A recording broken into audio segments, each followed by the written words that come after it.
away for just a second, okay? Okay. See you at 4. Okay. See you then.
Hey Wade, what's up?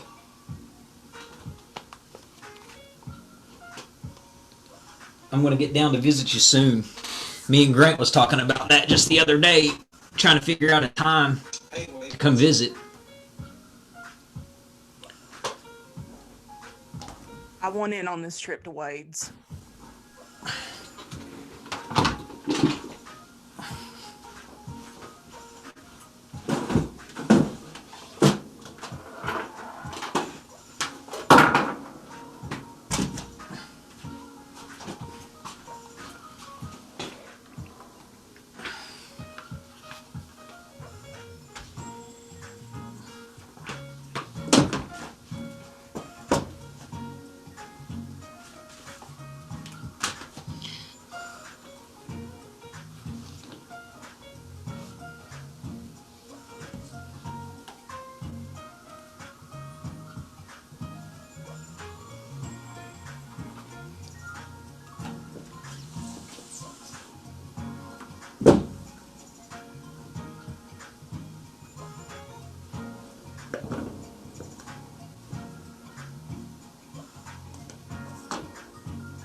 You are listening to Radio Lex, the voice of the people, WLXU 93.9 LPFM, Lexington, Kentucky.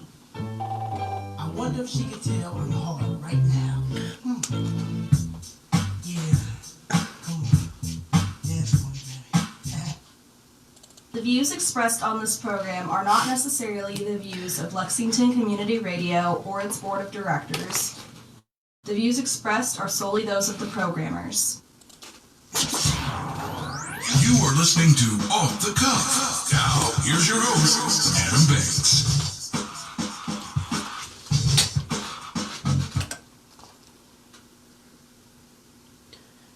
Welcome everybody to Off the Cuff. I am Adam Banks coming at you live from Lexington, Kentucky. Thank you for listening to the show and thank you for tuning in to WLXU 93.9 FM. In addition to listening to us on the radio, you can check out our Facebook live stream at Off the Cuff with Adam Banks, or you can download the Radio Lex app on your smartphone device to listen anywhere in the entire country. I am broadcasting from the WLXU studios here in Lexington, and Amber Turner, my co-host, is broadcasting from her home in Lexington. Amber, how are you? Well, in order for the audience to hear you, you got to take your microphone off mute. That's my first Zoom foul, but I'm doing great. It's Thursday, talking to you. How are you doing? I'm doing fantastic. And Amber, I just want to announce, everybody knows that we've been on Facebook for a long time, since the beginning, since March of 2014. You can follow Off the Cuff at Off the Cuff with Adam Banks. But now, if you are on the gram, you can now follow Off the Cuff on Instagram because we are on there. Same handle, Off the Cuff with Adam Banks, and you can follow us on Instagram. I've been sending out follow invites, or how does that work? You follow people in the hopes of they follow you back? I think that's what it is, bulk following in the hopes of a few back. Yes, but we are on Insta, so very excited to let everybody know that. But I want to start off the show, Amber, talking about the first presidential debate that happened on Tuesday. Okay. And the debate is something that the entire world watches. It's not just the country, because the entire world is watching two people debate over topics because it's a big deal. Because one of those two men is going to be elected president or re-elected president, and the president of the United States is the leader of the free world. So therefore the whole entire world wants to watch the presidential debate. It was a lot of name calling, a lot of bitter exchanges happened there. The topics included the Supreme Court, the economy, the coronavirus pandemic, and lots more. But did you get a chance to watch the debate? I'm going to say, unfortunately, I did. It was something else. It was literally, you could tell that it was two men on that stage that genuinely did not like each other. Genuinely didn't like each other. I think there was a lot of animosity, and I knew if I could cut the tension with a butter knife at the house, I could only imagine what it was like there. The moderator was Chris Wallace. He is an anchor on Fox News. He struggled to maintain control during the debate. A lot of people were saying, well, what was Chris Wallace supposed to do? Because when you've got a man like Donald Trump interrupting every other word, what is he supposed to do? Well, he's the moderator. The moderator is supposed to take control. I give Chris Wallace an F on his moderation of moderating the debate. F? Just a straight F. Dude, look. If Joe Biden can sit there and say man every other word too, I can say dude on the radio. Go with it. Dude, Chris Wallace, if you are going to be the moderator and you are going against somebody with the dominance of Donald Trump, you have to be more dominant than him during that debate. Yeah. You're the moderator. But Donald Trump, of course, took control of the debate, and in return, I think that only hurt himself because Donald would not shut up, and I don't understand why he wouldn't let Joe Biden speak. It was like when Joe Biden was asked a question, Trump, it was like he just didn't know how to allow anyone else to have fair, equal time to speak. And I think in return that hurt him, Amber. Well, I just think there's so much disdain between the two of them that it's kind of like, don't you remember when you and your sister would fight and your mom would try to get her side of the story and you Yeah. absolutely did not want her to tell her side? Right. Like, that's exactly how I felt this entire debate. Like somebody's telling on somebody. Trump, he definitely needed to get a grip and maintain control of the debate. Too much dominance is annoying. And I think that dominance is something that the President of the United States should have, but when somebody is showing too much dominance, it's just annoying. And disrespectful. And it's very disrespectful, and it was hard to get through. I will say that. Now, I'm not going to sit there and say that Joe Biden did a fantastic job. They both did not accomplish anything. I am really surprised that Joe Biden was able to keep his stamina up for 90 minutes, to stand there and be as sharp as he was for the 90 minutes that he did debate. I'm surprised that he was able to do it without messing up. But Amber, if Trump would have shut up and let Donald Trump, or if Trump would have just hushed and let Biden speak, Biden would have eventually put his foot in his mouth. Oh, yeah. But here it is. Like in 2020, did you really think that we would hear our president, our sitting president, and almost potential president looking at each other and saying, "Shut up, man"? Did you really think that's what we would hear in 2020? Shut up, man. That's where we've made it. Well, Biden comes out. He comes out and he's like, "How you doing, man?" Right when he first walks out on stage, he's like, "How you doing, man?" That sounds like two guys in high school seeing each other after a long summer break. Well, I mean, I'm sure they've encountered each other a lot, and Joe Biden knew what he was stepping into. He knew he was stepping into the lion's den. I think everybody knew that. So I feel like he came out with the best of spirits, maybe best of intentions. Here are the takeaways that I have from the debate. These are just the main things that I feel like that stood out to a lot of the American people. Okay. The first thing is Trump declining to condemn white supremacist groups and that right there in 2020, Trump, why don't you condemn white supremacy? And a white supremacist, right now I will say that I condemn it. Why can't our president say it? And it's just, to me, that stood out. I think that hurt him. His response to the coronavirus pandemic that claimed more than 200,000 American lives, he said that he's done a great job with the pandemic. I don't really know what he could have done better, any different. I really don't. So I don't think that him saying that actually hurt him, but I don't necessarily think that saying it was a good job is the best thing to say. Another thing that stood out to me in this debate was the part where Donald Trump said, "Did you just use the word smart?" when he looked at Joe Biden, because the president asked Biden that question. He said, "Did you just use the word smart?" Because he said, quote, to Joe Biden, he said, "You graduated either the lowest or almost the lowest in your class. Don't ever use the word smart with me, Joe." So, again, high schoolers fighting. And Biden, this stood out to me. For his part, he tried to direct his answers to the audience watching at home. He liked to stare into the camera a lot. And you know it was a move that his team told him to do. It was so scripted. Because Joe Biden, I feel like, was definitely instructed to look at the camera to make it more personable. I'm a speech instructor. I know what it takes to be personable with your audience. I know what he's doing. I studied debates, and debating is just a fascinating thing just to even have, because do you know why we even have presidential debates, Amber? You know what? Why don't you go ahead and tell us? Well, it was born out of a series for the senator race. It was between Abraham Lincoln and Stephen Douglas in the 1800s. They were running for senator of Illinois, and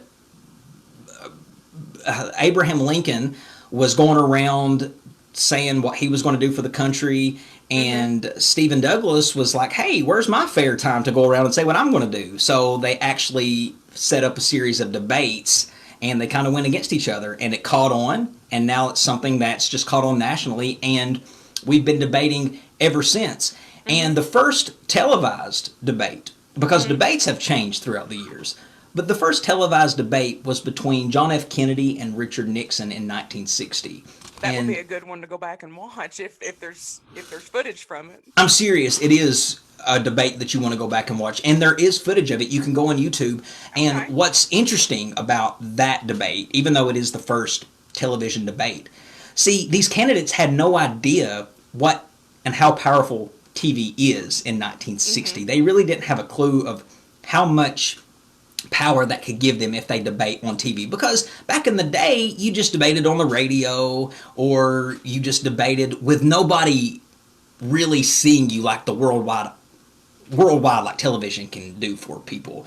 But when that debate happened in 1960, Nixon is a man's man. So he refused to wear makeup, and he sweated like crazy under those lights. But John F. Kennedy said, no, put all the makeup you want on me. And they put it all on him. They caked it on him. And who do you think looked better on camera, Kennedy or Nixon? Well, I mean, Kennedy was very attractive anyway, so I'm going to go with him regardless, but I'm going to still pick him.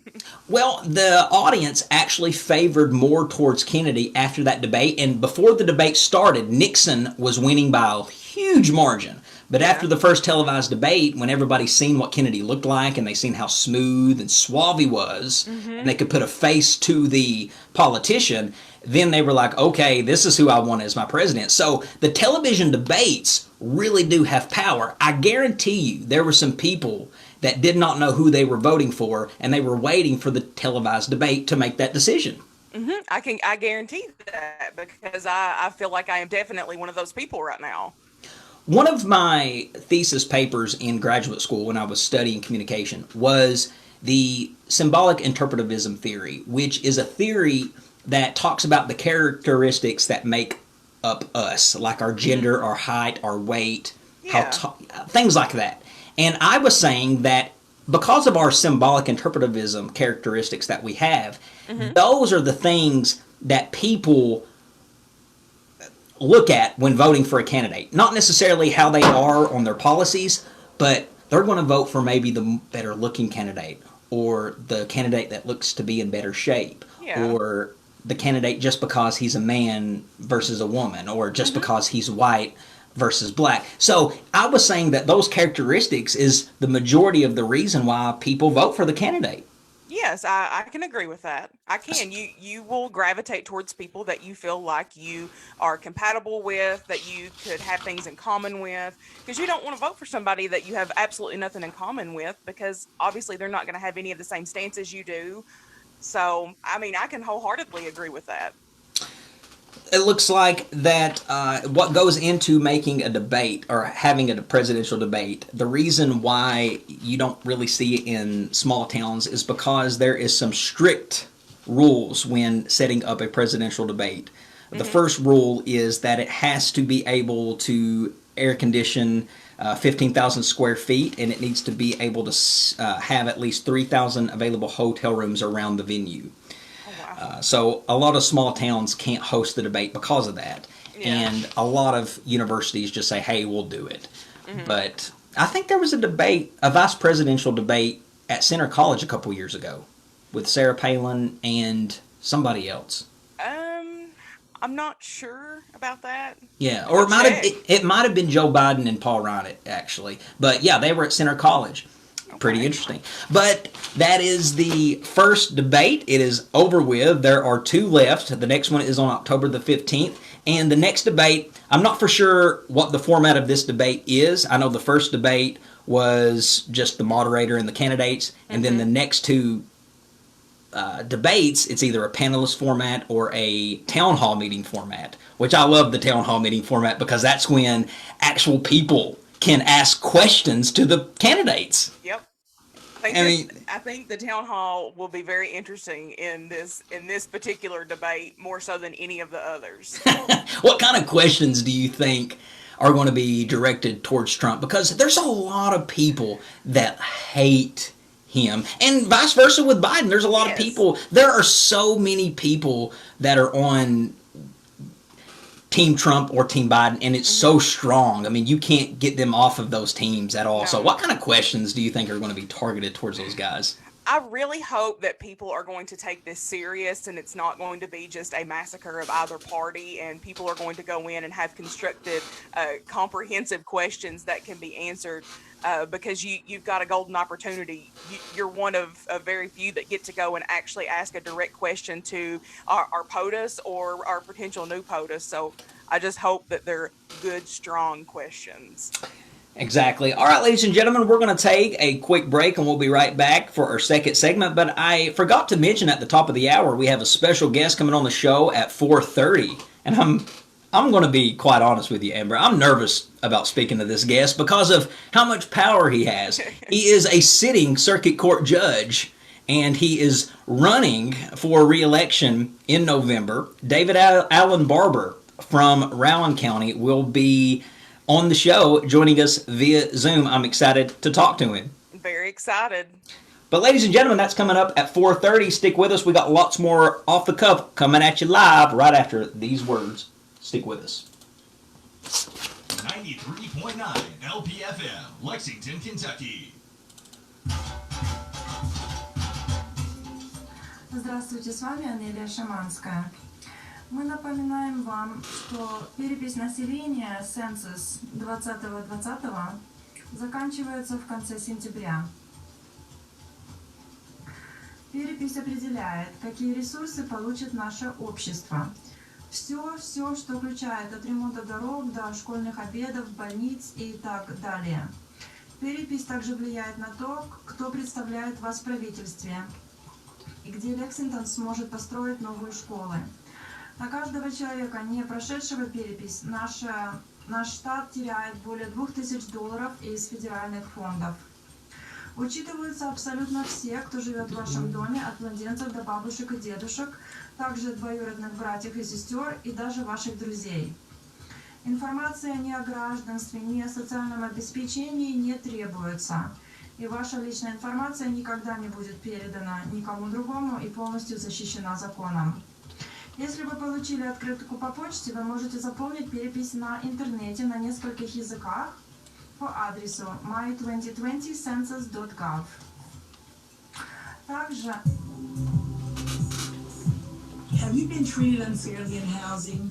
To know your rights, contact the Lexington Human Rights Commission. It's our goal to provide a quick resolution to your housing complaint. We're here to listen and help educate, as well as give you the help you need. You can visit lexhumanrights.org to file a complaint online or call 859-252-4931. We're local and there is no cost for our services. The Lexington Human Rights Commission. Your choice, your right, your home.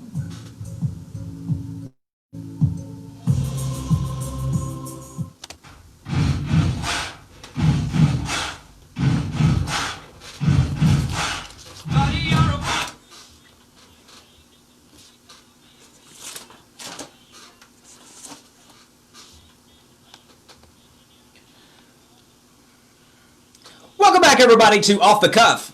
Adam Banks here with you. Amber is also joining me. We are in the postseason of a lot of sports, the NBA being one of them. The NBA kicked off yesterday with the two teams being the LA Lakers versus the Miami Heat. Amber, the Lakers, I feel like, are in the playoffs a ton. As a matter of fact, they are making, well, it says here that they're looking for their 17th championship. It doesn't say how many times they've been to the finals. I just know that they've been to the finals a ton of times. I know for a while it was always either the Lakers or the Celtics, back and forth, back and forth. Yeah, I know. And, I don't watch much basketball, professional NBA, and I tell you, I feel like I always hear the Lakers more than anybody else. But they are back in the finals. It's their first final appearance since 2010, so it's been 10 years since they have been in the finals. I was actually watching that while I was a student at Morehead State. I was watching it at Buffalo Wild Wings, and I'll never forget that team. It was such a great team to watch, too. Lamar Odom was on that team. Oh, come on. And, man, Kobe. Speaking of, you think he's going to make a last appearance on the last season of Keeping Up with the Kardashians? I don't know. I just keep seeing him pop up on my Facebook timeline about him trying to beat porn addiction. So I don't know if that's bad because that's popping up on my timeline or the fact that Lamar Wait, what? Odom has a porn addiction problem. But yes, the Lakers are back in the finals since 2010. Of course, Kobe Bryant led that team to a world championship, and it's something. 2020 is the year that Kobe Bryant died, and 2020 is going to be the year that the Lakers win their 17th championship, because the Lakers, I think, are going to win this game in 4. Are you going to give your over-under? My over-under for that? Let me see here what I can do for y'all on the over-under. So, looks like the over-under is set at 217.5. Take the under. I think that when you're in playoff games, the scoring isn't going to be ridiculous like it usually is. I mean, there may be a little bit more defense than usual during an NBA playoff game. Because I could go on a soapbox about how the NBA is in its darkest times ever right now, because the NBA, it's terrible. You try to watch it, it's not entertaining. What's entertaining about watching these athletes go up and score 50, 60, 70 points and not get guarded? I mean, you see Tyler Hero scoring 50, 60 points a game. He wasn't doing that at college. No. He didn't do that at college. You know why? It's because they guarded him in college. Yeah. It's not a coincidence that Tyler Hero and Devin Booker and people like that are always scoring 50, 60, 70 points a game, and they didn't in college. People say, well, they got better. No, they didn't. They don't guard you in NBA. So quit saying they got better. They don't guard you. So I don't see what's entertaining about that. It's just a bunch of guys with overinflated egos about how good they are and how talented they are. And they could really care less if they win a championship or not. So I don't think the NBA has always been like this. That's why I say we're having the darkest days of the NBA right now. And the coronavirus didn't help it any. Well, won't you tell us how you really feel about the NBA? I've talked about LeBron James before on this show, but say what you want to about him. He is a phenomenal athlete. This will be LeBron James' 10th career appearance in the finals, and he now is in great company, joining Bill Russell and Sam Jones. Bill Russell had 12, Sam Jones had 11, Kareem Abdul-Jabbar had 10. And those are the only players that went to the NBA finals that many times. LeBron won 2 titles, one in 2012 and one in 2013, and went to 4 consecutive finals with the Miami Heat, as a matter of fact, from 2011 to 2014. So LeBron is searching for his third title, he is searching for his 4th title. He's won 3, and I think that when you win 3, I think people can stop saying, oh, well, he's not great. I think 3 kind of solidifies that you're great. 4, it puts you in a whole nother ball game. Yes, it does. Yeah, and so Miami Heat, they're making its first trip to the finals since LeBron James left, and they're powered by Jimmy Butler and Bam Adebayo and Tyler Hero. But 2 UK guys, Hero and Bam Adebayo, not big fans of either of those two. People are like, oh, Adam, they played for UK. They played for UK for a year. Stop it. Go back and listen to the Off the Cuff archives. Stop You'll it. very clearly hear that we have always not been Tyler Hero fans. I mean, think, people we made that very clear. People will stop here at UK, and they'll play for a year, and then people expect you to follow their entire professional career. No, I honestly don't think they care about UK. They came here; it was their one-stop shop to get a faster trip to the NBA playing under Cal. I don't really think they bleed blue just because they played here. So no, I'm not really a fan, and no, I'm not rooting for Bam Adebayo, or am I rooting for Tyler Hero? And let me just say this too about LeBron James. I do think he's great, and I don't want people to start sitting here thinking, oh, well, I told you so, I told you so. Hey, MJ's still better. MJ's still the GOAT. I don't care if he wins 4. MJ still got 6. I don't care. MJ is still the GOAT of basketball. So yes, the NBA playoffs has officially began. The next game is tomorrow, and they play on ABC, and I believe the game starts at 9 o'clock. So game 2. I think that the Lakers will take it in 4, though. The MLB Playoffs, hence my red shirt that I have on.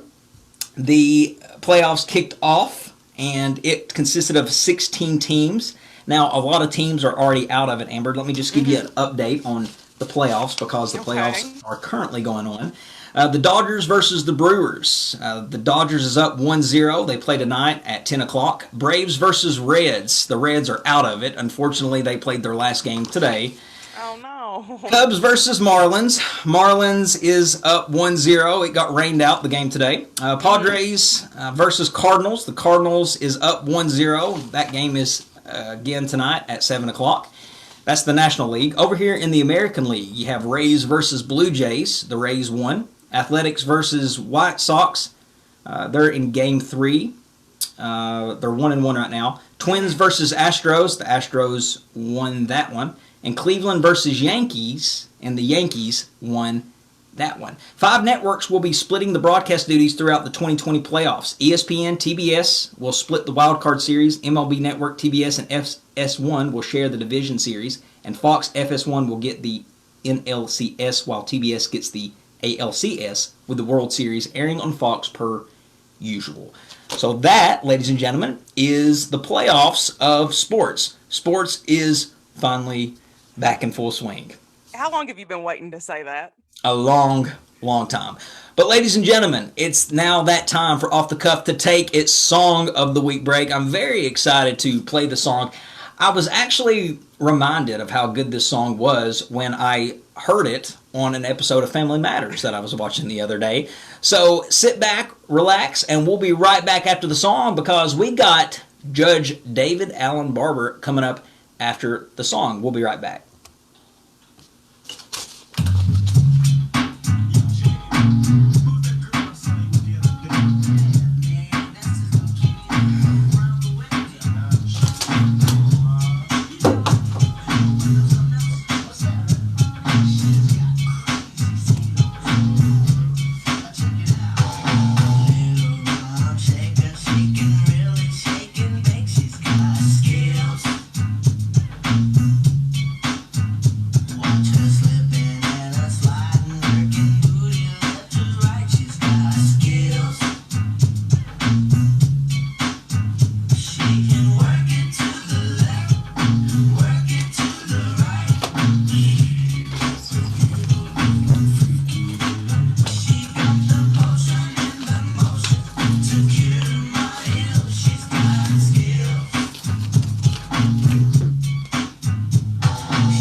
Now, Amber, if that's not a banger, I don't know what a banger is.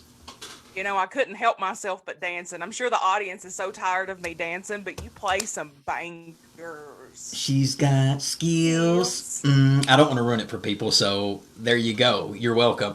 But ladies and gentlemen, like I said, we've got David Allen Barber on the show, and he's going to be joining us via Zoom. But before we take a break, let me just read his bio. David Allen Barber was a justice of the Kentucky Supreme Court from March the 23rd, 2015 to December 2015 for the 7th District. David Barber has been practicing law for years. He was a partner with the law firm of Richardson, Barber, and Williamson in Owingsville, Kentucky. He also served as a policy and legal advisor to House Speaker Greg Stumbo.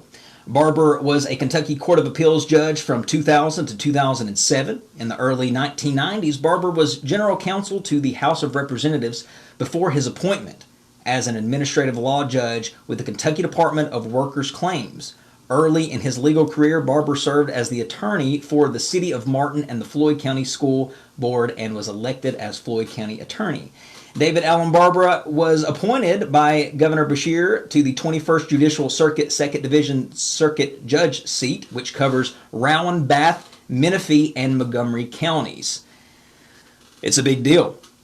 And he is running for that election, running for that same seat against Elizabeth Davis this November. So we're going to be joined by David Allen Barber after the break, ladies and gentlemen. We'll be right back. Stick with us. My name is Deborah Logan Lawson, and I am with the Lextropolis magazine. And you are listening to Radio Lex, the voice of the people, WLXU 93.9 LPFM, Lexington, Kentucky. Don't press. Hi, David. Can you hear us? Yeah, can you hear me? Yes, sir, we can. Hey, Amber, how are you? I am doing great. How are you? I'm better than I ought to be. Well, I mean, I guess I feel the same with you on Let that. their voice be heard to unify and strengthen our city. Long time no see. I know. I've been hiding down here. I'm actually, I'm getting ready to graduate in December, so EKU's What are you majoring in, Amber? environmental health science. Well, that's great. Yeah, they keep me pretty busy down there. So you know all about global warming now, right? I guess. Yeah, unfortunately. Unfortunately. I actually spent the summer, I interned for Amazon doing workplace health and safety. Lexington, Kentucky.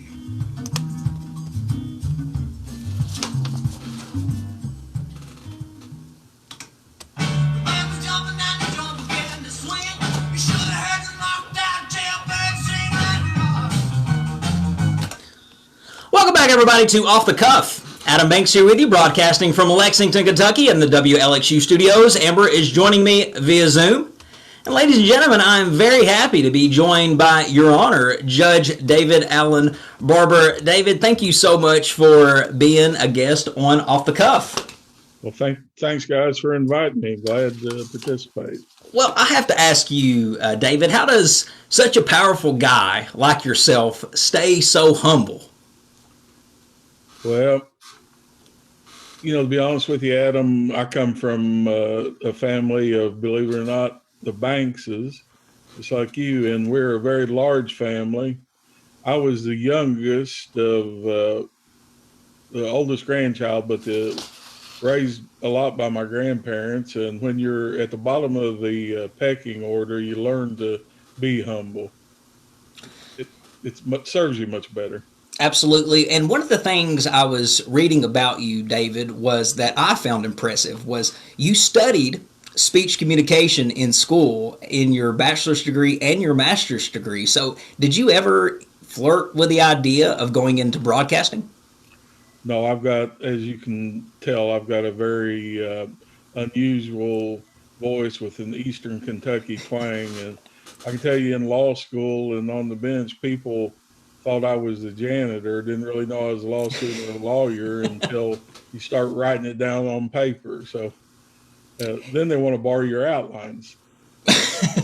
So, David, you were first appointed by Andy Bashir to this seat that you're sitting in now. Can you explain to the audience what goes into the governor picking you over everybody else? What goes into an appointment?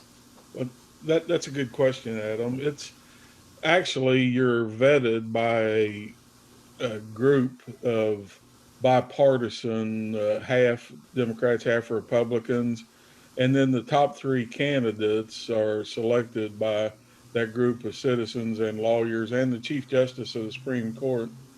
If you make the top three, then the governor, whether it's a Democrat or Republican, looks at the credentials. You know, I had been a judge for many, many years.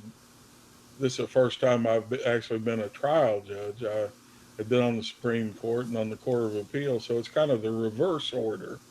I think that the governor just, we were going through a bit of a crisis in my jurisdiction. The circuit judge had been suspended for 2 years, and we had judges filling in. And of course, as you know, their priorities are not necessarily with your area, and everything was getting kind of kicked down the road, like kicking the can. And so I think the governor looked at my qualifications and my experience, and hopefully a little bit about my demeanor, and chose me over the other two that was selected by the group. Well, I know that you did run in the election during the primary, and it was pretty close. Your opponent, Elizabeth Davis, you beat her by around 300 to 400 votes, but you still won. And you're going up against her again. So tell us, what makes you the better person for this job? Experience. It's all about judicial experience, Adam. There is, you know, it's a question. If you were going to have brain surgery tomorrow, would you want your surgeon to be someone who had successfully performed the surgery hundreds of times? Oh my gosh, yes. Someone, this was going to be your first. Hundreds of times. My opponent's never judged at all.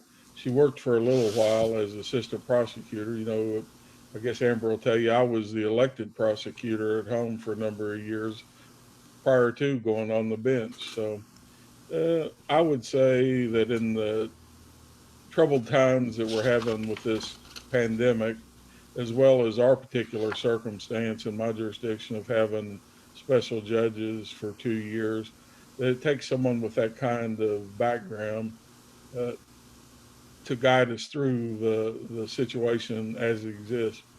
I had spent the last couple years after leaving the Supreme Court being a special judge all over Eastern Kentucky, and I can honestly tell you that the Chief Justice told me I was the most requested special judge. So that's flattering. I'm not trying to blow my own whistle, but it's flattering when you serve someplace and they ask for you to come back.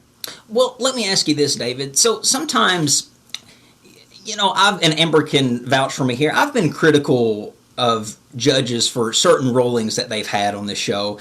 Do you get anybody ever harassing you over a ruling you made? And I mean, like, have you ever received death threats or anything like that? I mean, how do you cope with feeling safe after making some of these critical judgments that you have to make?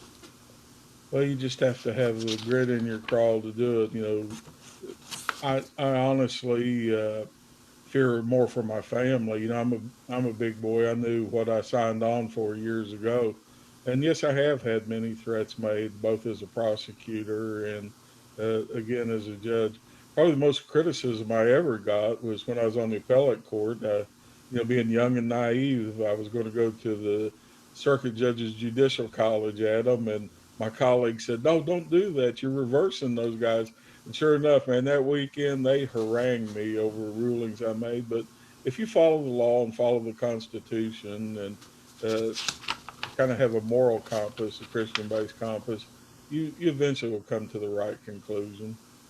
Have you ever made a ruling that you have regretted, or you have felt like you've made the wrong ruling later on? I've made rulings that I didn't like, but honestly, it was because I was following the law. Sometimes the law is crafted by the legislature to fit situations that I personally don't necessarily agree with, but I've taken oath to follow the law. So, yeah, there are times I say, I wish I could, and have stated that in opinions. It said that I wish that this weren't the law, and that urged the legislature to reconsider. But as long as it is a law, I've taken an oath to follow it. Well, let me ask you this too. You've served as a justice on the Supreme Court, so I think that you're a pretty credible guy to talk about this with.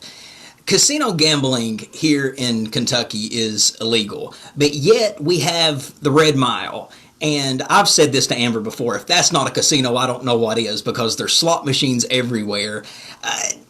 How do they get away with having something like the Red Mile in Kentucky if it looks like a duck and quacks like a duck? You know what I mean?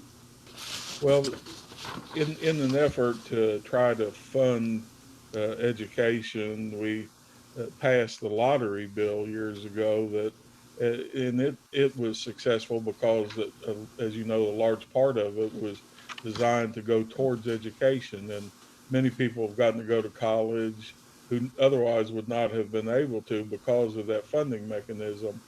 The horse industry is a very strong lobby in Kentucky and successfully stymied gaming outside of their uh, bailiwick, so to speak. And it's because, there's only so many gambling dollars to go around. And if the industry starts splitting it with casinos, then it leaves their purses smaller. It has an erosion effect. I really can't tell you that there is to me, it's a distinction without a difference. But I believe that uh, we could have used the opportunity several years ago to instituted a sunset gas tax and a penny or two on the sales tax and casino gambling to have fully funded our pensions. The pension situation is one that prior to COVID has taken a whole lot of press, and because it is in a dire situation, and we had a mechanism to be able to deal with that, but because of the groups whose interests were outside of gambling, was able to successfully avoid that. And now our pensions are in such shape that we wish we had hindsight or had foresight rather than hindsight. Yes, I think that I think that is the key. But hey, I'm not in power to make those decisions. But I would like to see one day casino gambling to come into Kentucky. But I just wanted to ask that. Thank you for. And it bothers me as it does you for those gambling dollars. Our people just go across the river to one of the other states and spend their money, and we're sitting here with our pockets turned inside out, saying, "Please, please, yeah." Common sense should prevail, but it doesn't always.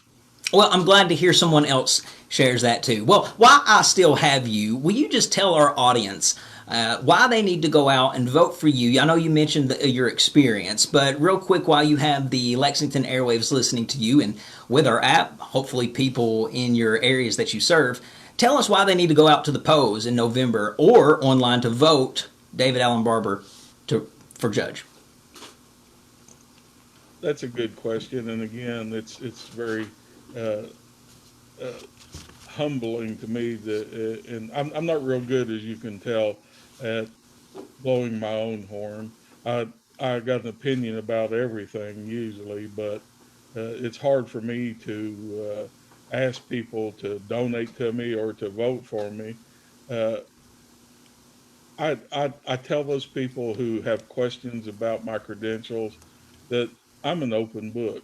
I've written many opinions that are published, that are very strongly pro education, pro worker, uh, but I'm basically considered a moderate to conservative. So if you want someone who knows the law and has the empathy and compassion to be able to listen, a lot of times judges get rovitis. We get so full of ourselves that we can't really appreciate the situation. I found that if you just shut your mouth and listen, the person who's in front of you has very real concerns. They may not be big concerns for you, but they're big to them. So once you understand what their problem is, you can usually use the law to get to what is the best result with the law and the people. So, I think that just plays back into what I said before. Experience on the bench is everything. Not everyone should be a judge, to be honest with you.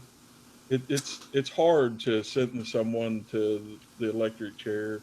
It's hard to sign a death warrant on the Supreme Court.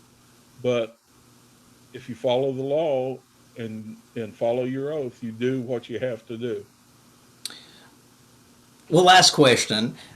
So you have been a part of many elections. Do you have any rituals that you do on election days to keep your nerves calm? Because I worked on a campaign before, and I know on election day I was tore all to pieces because waiting on those results to come in can be, oh my gosh, it could take a toll on you. So do you do anything, or what do you do on election day to keep your mind just off of the polls for a second or two? Remember the old commercial that says you can't let them see you sweat? My first election, my aunts, Amber's mother, my grandmother, they're all there, and they're a nervous wreck. If I had acted distraught, then they would have fallen apart. So now that I've got my grandkids and my children who are sitting there looking to me for leadership, I can't show them that type of emotion. I have to be the rock that they lean on. Right. So yeah, your insides is kind of like butterflies, but on the outside, you just stoic. Whew, I don't know how you do it, but I do wish you the best of luck in November. Thank you so much for coming on Off the Cuff and speaking with us. That's David Allen Barber, ladies and gentlemen, running for Circuit Court Judge this November in the counties of Rowan, Bath, Menifee, and Montgomery counties. David, thanks again. Thank you all. Thanks, Amber. Thank you, David. All right, ladies and gentlemen, we're going to take a quick break, and we'll be right back after these words. Stick with us.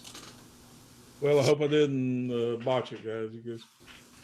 No, not at all. Thank you so much for coming on. I don't think Adam can hear us anymore. He's probably muted us. But thank you so much for coming on. Hello. And I will get this stuff sent to Megan as soon as we get it from the station and we get it kind of cut down and stuff, and we can do a segment of just you. Well, we're all proud of you, sis. See you soon. Thank you.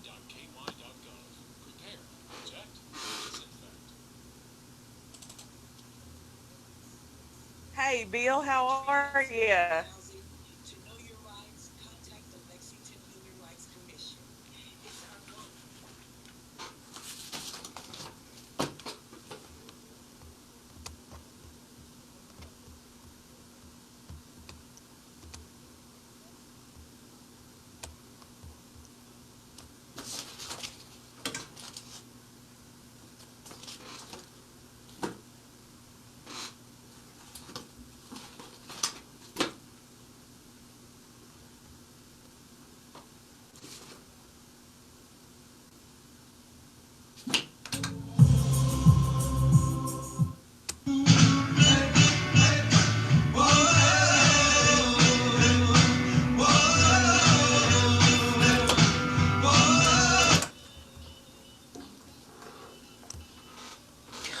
Everybody to Off the Cuff. Adam Banks here with you. Amber is also broadcasting with me.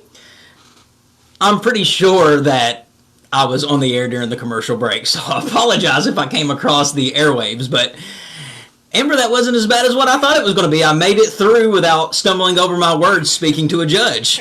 Yeah, I think you did really well. I really do like this guy. Now, do you know him personally? I do know him personally, and I think it kind of speaks to his testament as just who he is as a person. I know with his campaign, he does talk about being very pro-family and a family-oriented man, and I do have to say David is a close cousin of mine, and in times of need growing up, I think the audience is very familiar with my background. David opened not only his heart but his home several times to me, so I am a true testament he really is family oriented and cares about, when he was speaking about empathy and sympathy, he sincerely has that. But yeah, David's a cousin, and I'm real proud of him. I know. I think that was pretty cool. So I really do appreciate him coming on the show. Banks. And he's a Banks. I didn't know that. Yes. I feel like we've talked about that several times. But David is trying to get reelected into his seat. Donald Trump is trying to get reelected into his seat. Joe Biden's trying to get elected into Trump's seat. But they are vying, Amber, Trump and Biden. They're vying to get in that famous big White House. The White House where the president lives. And, I get a little jealous when I hear about students who have visited the White House for their senior trip, because I never got to do anything like that when I was in high school. Did you? I didn't. We went to high school together. It was terrible, though. But did your parents visit the White House their senior year of school? Probably not. I mean, my parents were from the same county I was from, and I don't really think they had much money then, just like they don't now. But no, I don't think so. And I think they were giving tours of the White House. They were giving tours that it was a lot less. It was more lax than what it is today, because that was pre 9/11 and all that good stuff. But yeah, the White House. So Amber, before we go here, I have some White House facts to tell to the audience. Some things that you might have not even known about the White House, and probably didn't, because we never have been there before. But it's a fascinating place to live, and a lot of people just see it on Pennsylvania Avenue, and they're like, "Oh, well, that's pretty identifiable. That's a nice house. That's a nice house. That's where the president lives." Well, Amber, there are 132 rooms, 32 bathrooms, 6 levels to accommodate all the people who work, live, and visit the White House. I mean, I've been looking for a 3-bedroom house. Yeah. I don't know what I would do with 132 rooms. What would you do with 32 toilets? I wouldn't have enough time in the day to clean all my toilets. There are also 412 doors, 147 windows, 28 fireplaces, 7 staircases, and 3 elevators. At various times in history, the White House has been known as the President's Palace, the President's House, and the Executive Mansion. I'm actually surprised that we don't call it that anyway. I think that's much cooler than the White House. I think... Which one of those 3 did you like better? Ooh, I like President's Palace. Not President's Pad. That would be chill. President's Pad. I mean, does pad mean palace? Is that like slang for palace? Well, I think pad like bachelor pad, but... President Theodore Roosevelt officially gave the White House its current name in 1901, so it was you, Teddy, that gave it that ridiculous name. It sounds like a 3rd grader gave it that name. Well, it's white. Let's call it the White House. The White House. With people from Eastern Kentucky, they say White House. And I can say that because I'm from Eastern Kentucky. So before I get any hate mail from Eastern Kentuckians, the White House, it says it has full-time chefs. The White House has a kitchen that's able to serve as many 140 guests. The White House requires 570 gallons of paint to cover its outside surface. That's a lot of paint. For recreation, the White House has a variety of facilities available to its residents, including a tennis court, a jogging track, a swimming pool, a movie theater, a billiard room, and a bowling lane. Okay. So, and I think a lot of presidents, too, because that's where they live at, I think that somehow they incorporate the president's hobby into the White House. So I know that Obama, he loved basketball, so he played a lot on the presidential basketball court.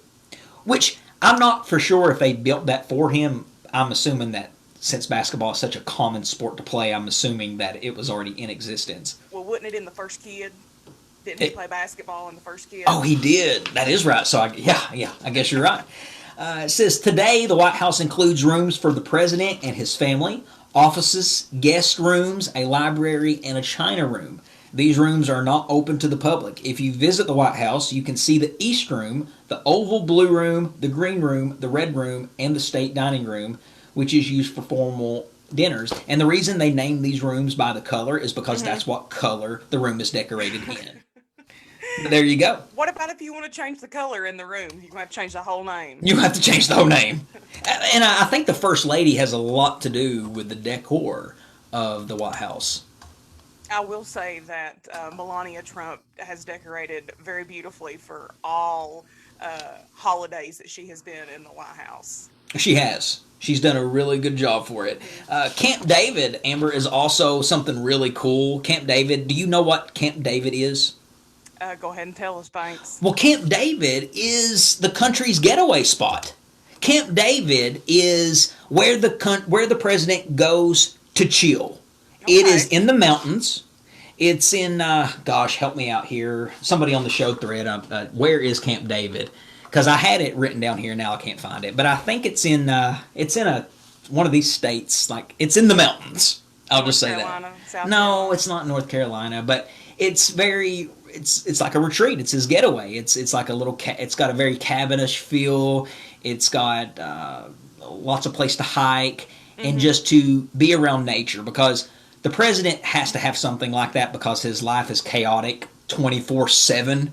Yeah. So Camp David is his place to go and chill. And a lot of the times, the president usually lets his staff use it he lets his staff take their family to Camp David and hang out for the weekend.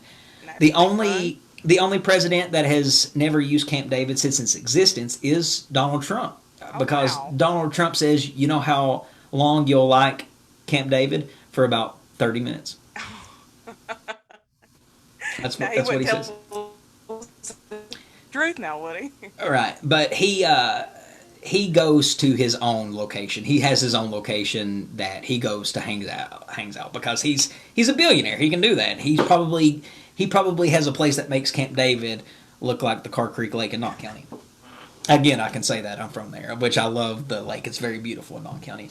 But ladies and gentlemen, I want to thank you for listening to another episode of Off the Cuff. We are now on Instagram. You can follow Off the Cuff on Facebook and Insta at Off the Cuff with Adam Banks. You can follow me, the host, at The Adam Banks on all social media platforms. You can follow Amber, the co-host, on all social media platforms at Ambu447. You can listen to all of our previous episodes by downloading Off the Cuff on podcast on iTunes, Spotify, YouTube, or wherever podcast streaming is available. We are live every Thursday from 4 to 5 right here on WLXU. Ladies and gentlemen, that is Amber Turner. I'm Adam Banks, and this is Off the Cuff. We'll see you next Thursday from 4 to 5.